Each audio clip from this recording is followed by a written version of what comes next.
Alors, que devient la liberté dans un système de soins accaparant comme celui-là? Bien, le concept même de liberté va devenir de plus en plus perverti. Et c'est ça qui est fascinant dans cette évolution, et c'est peut-être pour ça qu'elle est le plus terrible.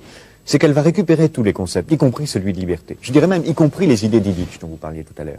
Parce que qu'est-ce que c'est cette société de machines qui nous apprend à nous surveiller nous-mêmes? C'est une société qui dit, soyez libre, débarrassez-vous du médecin, soignez-vous vous-même, sortez de l'hôpital, ce que dit Illich. Et autrement dit, elle va, sous prétexte de liberté, sous prétexte d'autonomie, créer les conditions de l'aliénation la plus formidable, qui est en quelque sorte l'aliénation par soi-même, volontaire, à une norme imposée de l'extérieur. On nous dira, il ne faut pas fumer, pas conduire, pas boire, mais aussi pas avoir tel gène dans sa structure héréditaire. Si vous l'avez, vous êtes extérieur à la norme, faites tout ce que vous pouvez pour vous en débarrasser. Et autrement dit, on fera que ce qui est la forme absolue de la dictature, que chacun d'entre nous ait librement, entre guillemets, envie d'être conforme à la norme. Que chacun d'entre nous ait librement, entre guillemets, envie de se comporter comme un esclave.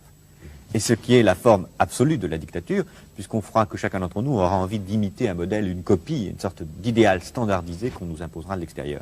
Et ce qui est fascinant, c'est que c'est à travers la médecine, à travers le bien et le mal, à travers le rapport à la mort, que cette nouvelle forme de société totalitaire est en train de s'installer.